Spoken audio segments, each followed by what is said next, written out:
you have this valley right here, which is back attacking the inverse on this break level, right? So this, all of this stuff in green here. So let's do this. You have this valley, which is local, right? This is the local valley with the local trend line, right? The swing to swing, and you are breaking the local trend and you are back attacking the local inverse level here, this lovely dotted line, right? So this is all local events inside of a local move. This forced a break on a global event. So now if we simply go and create the global event, this is the global trend valley, right? Just like this was the local green valley. If this were green right now, what I'm doing, but we have the green circle there. You are attacking the inverse on the local event when you break the local valley, just like you attacked the inverse valley, you've attacked the same valley right here. So this is what I'm going to do. I'm going to put a pink part on this on the same thing. So this is a you know how I can do this? Let's back up a bit here and clean this up a bit. So these are the same. 1 and 1 are the same here, okay? And 2 and 2 will be the same here, right? You see? So the only difference is this is dictated locally. So you are attacking the local 2, right? Because that's dictated locally. And then this up here, let's do this. That will be a valley here, a break level. And we'll make it the same color and we'll do it the same way, right? Just like when you broke this local move, you are now going to break this, oops. You are now going to attack this global move up here, and let's just do this right here. You're going to attack this global move on the break of this global level right here, because you can only attack this number 2 in a local time sense, right? Number 2 here, you can only attack that when you break the local level, right? So the local trend is going to act as fuel to attack local levels. In this case, we had a global trend break, which will be the fuel to attack the global levels.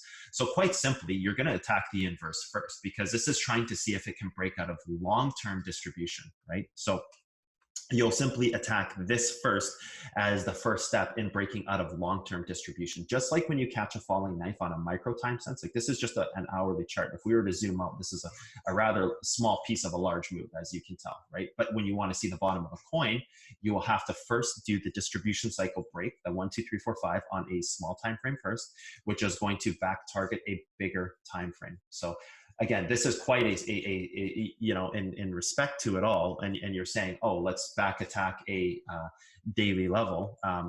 In respect, we haven't even actually attacked the daily level yet, which is up here. This is actually the first confirmation, just like when Bitcoin back attacked its daily level for the first time. This is the first daily level on Oaks here. So we actually haven't even confirmed the daily break yet, right? So we actually haven't even back attacked the daily valley, let alone a weekly valley, which is probably somewhere all the way up here. Actually, the weekly valley, I think, is all the way up here. So in a case where Bitcoin, now I want you to think about this for a second. In a case where Bitcoin back attacked its weekly level, and these coins will recover to back attack their weekly level, where are they really going to push to, right? So when it back attacks this daily level, what's it going to do next? It's going to make a traverse to the weekly level up here. So it is going to target its weekly level, just like Bitcoin back targeted its weekly level. Oh, so in Oaks's case, actually, it's right here, which is still a heck of a move, right? So remember that now in this scenario, and we'll call this number 3, which is the legacy. In this scenario, we will have to back attack this, just like we did on the number 1 and 2 down there. So let's go back and zoom in here. Let's look at this move again, right? So what we know is that when we broke this, let's delete everything that's not relevant to what we're charting right now. We know when we broke this local move right here, right? This local piece of the move here, we back attacked its local valley, okay? Then we know once we break the global event, we can start to confirm, right? Once we break this global event, we can start to confirm right here. The same thing that happened here is the same, like you see it, right? The same thing that's happening on one time frame is happening on the other time frame. So we're going to use a light blue. This point in time is the same as this point in time. The only difference is the trend you broke, but both trends back attack the inverse level that was the hold level, and then this will come pull back, and it will come and attack this level, and then it will pull back again, and then it will come and back attack this level to try to test the weekly. That probably won't happen until you break this trend up here that we have, but I don't know, because I haven't really charted this thing that much. I'm just kind of going through examples here, so I actually don't know where the larger trend is on this coin. But you can see, like, why this move happened. Like, it's as obvious as day. It's as obvious as the day is long or the sky is blue. It was like such an ABC move. It's just, did you see it or not, becomes a question, because even to get to this point, to know this knowledge is a very large road. Just to be able to grasp what's happening here is a very large set of knowledge, of all the way from beginners to advanced to workshops, hold levels, break levels. Now talking about trends and what trends do for us. To be in this move and to see this, it's like, oh, there's the trend compression. We have a large trend that's back testing, and once we back test this, we're probably launching up to at least this one, and then, you know, in the course of this little hold level that happens in here, where you know, this hold level that happens right here, we held the move to start the uptrend, and now we are breaking the larger part of the move. It's you know, when you start adding it all together with trends, with hold levels, with break levels, and you have the entire picture of everything, and you know, you see a coin holding on an important level, like, you know, this would presumably be the hold level here. On the bottom side of this, you would break the move if you came down to here, right? This would break the move here. The same thing is happening here, because we're just, guys, realize we're just on a 1 hour chart. So actually all we've done is hit an inverse level to continue a downtrend, right? To continue a downtrend until we back attack this valley up here. So just realize that right now, the same thing that happened in this little space right here, where we were continuously in a downtrend and we held a level to go through a trend. Realize the trend is your fuel for the move. So trend will always boost your move in one way or another. It's either going to dump against trend, or it is going to move through it and have a massive move up. Trend is your fuel. In this case here, we have done the exact same thing, where we have held this level, and look at what's happening. We've held this level, we back tested it, and we moved up, and now this is a point of reversal. Like, this is going to be a large move up, right? Like, this is going to be a large move. We are breaking a global trend off of a local break, and then it's gone, right? It's just 2 candles, and it's instantly gone. Over the course of 2 hours, there was how much percentage to be made here, and it was simply just by seeing the global trend break. Again, 40% is silly. If you saw this move, and this is not, oh, how would I see this? This is actually quite simple. And if you're not following, it's okay, because it's not simple. It's simple explaining it. How many of you would have taken this trade? I'm assuming almost all of you. Now that you see what's happening here in the move, now that you understand the implications of breaking a global level, seeing this, everybody would be like, well, this is kind of a no-brainer. Like, let's at least buy and see where it goes, because in a worst case scenario, it's going to hit this number 2 hold level again. It's going to reject, and we could just sell where we bought. So there's actually no risk in taking this trade in one sense of it. Or you could even go like this. Like, here's the hold level right here. If we don't hold this level, I can just sell. So not only am I buying an insane trend break, but actually I bought that level, and I can actually sell if it fails. So now my loss is actually, you know, capped at like 1% max. So you could buy like a crazy insane trend break with only a potential 1% loss. Like, who wouldn't take that? Like it would be silly not to take this trade when you say it out loud like that. But again, saying it out loud is the execution. The conceptual makes sense, and the conceptual is easy to talk about and to draw on a chart after, but executing in the moment is not. So this is why it's so important to go over the stuff in great depth. And, you know, just to put into perspective, let's go on the replayer tool here, right? And let's zoom out to see how big this move actually is from top to bottom in the last couple weeks. Like, you can't even see what's happening in there when you look at this. When you look at this, like, look how minute that is. So imagine how many times that is happening on trend here, the 40% that was made here, you know, whatever this event was here, and the reason why this moves up here against this trend here and that trend there that's holding this level back here. Like, you can't even see that, but that was 40%. So imagine how many times that is happening through the course of this move. So again, the execution and the conceptual are 2 completely different things, right? But the amount of information you can glean from trend is just astounding how you can look at a coin and be like, oh, like I need to buy right now. And then all of a sudden in 2 hours, you made 40% because you saw a trend and you understood trend better in a different light. Like this trend is always your fuel to buy something. Oops, I don't want to go to Skycoin. We've already looked at Skycoin. And, you know, I look at MDA right now and I see the same kind of thing happening in MDA where we have, you know, this local part of this move right here, right? And you back attack this level in here, which is the valley here. You know, you're back attacking this valley. At first you hit this inverse, which you did, right? Like take out this here, and you know, the inverse to the valley, and you did hit it there, and you did gain it here off of this green trend. So this is like almost the same exact move, right? Like it kind of gets a little silly how close in proximity these moves are. So fine, you have the local trend, which actually if you were to do this right here, you'd see the break even all the same, right? This is just the trend is the same here. You'd see the break all the same. This is the exact same move we looked at with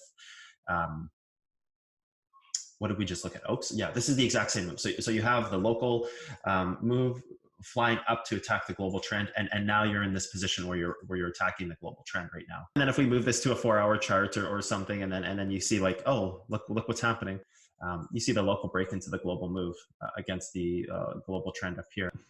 Yeah, because when these hold a higher level like this, like when this higher level gets held like this, it's just less valleys it has to break on the way back up because it's less of this that it's doing. So the higher the level, like if this is the hold level here, you know, now you have to go and close this valley here, and then you have to come up here and pass this inverse level that's created right here, and then you have to come above that and close out this valley right here, the larger valley. So the higher the level you hold, just the less work you have to do on the way up. So when you hold one of these higher valleys, like in this case, when you hold a higher valley like this, because this should come back and test this right here, like this one right here should be the level, like that's the level I'm buying most of the time. But when you do hold these higher ones, it's like, okay, pay attention because something's happening here. Like this should have come down and held this level right here. Like this should have come down here and kind of done this slow laddering up where you create this uptrend like this, right? That's the case in point most of the time. But when you hold this higher level, it's just that much less work it has to do on the way up. And when you hold a higher level, the move is going to be moving up faster. So when you hold a higher level, you create a sharper uptrend. Instead of coming back and creating a trend like this, you create a sharper uptrend, which forces movement faster. So the higher the level you hold, the sharper the uptrend you create. The sharper the uptrend you create, the faster the move is going to go. So it's just kind of a testament to the type of move it is. Like there's two types of move here, as to where FET very much was holding these levels, but FET was kind of this slow moving 4 hours, and it finally got to this point where it finally popped. But FET was back attacking these levels because it was such a slow moving coin.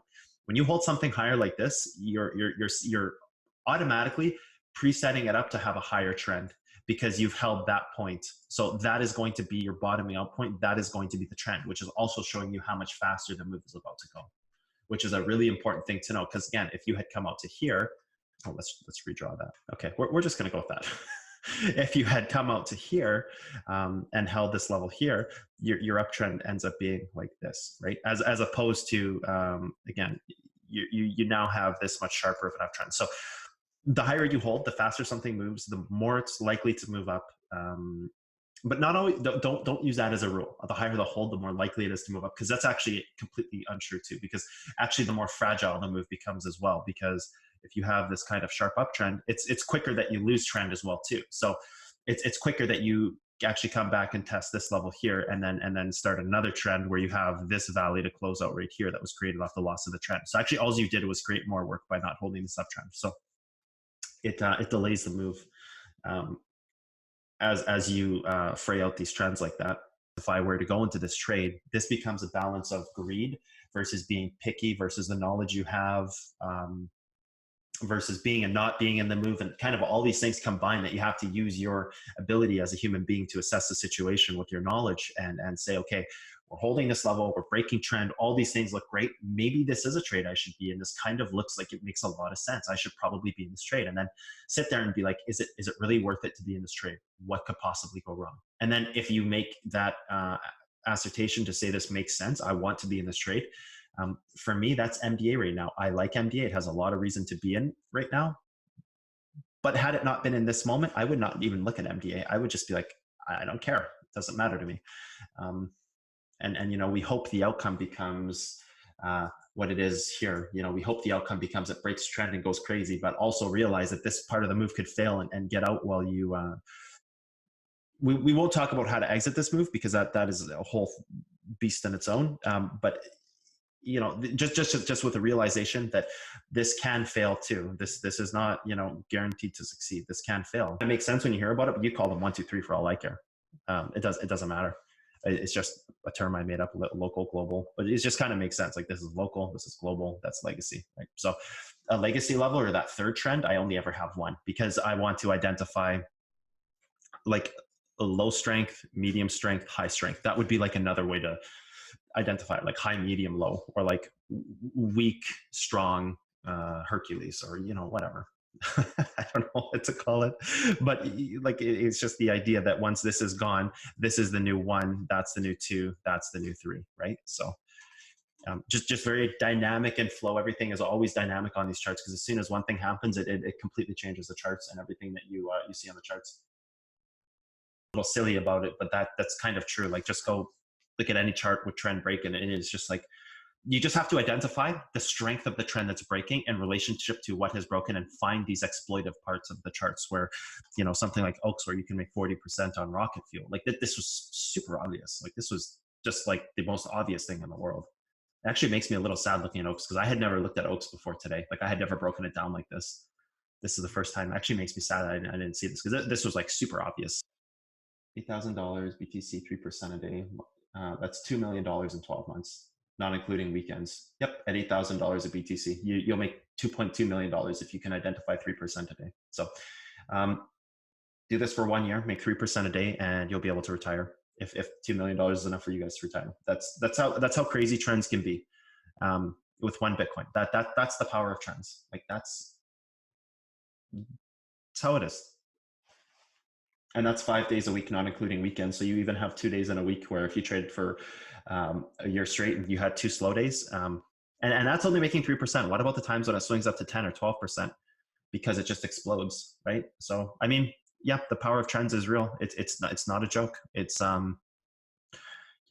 pretty crazy. Hey everyone, how's it going? As you know, I'm now giving out some of this content for free that I was otherwise charging for the past little while. Yeah, drop a donation, subscribe to the channel, join Patreon. You'll get access to Discord. Great way. Lots of top level traders in there, people who are doing this for a career every single day. So go to Patreon, join a tier, get access to Discord. Go on Reddit, talk about future of trading, talk about the science of trading, talk about cotton candy, socials, everything you can. Let's help this thing grow.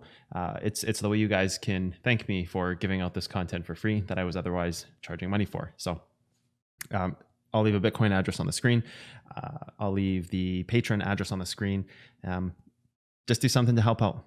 Okay, thanks guys. Take care.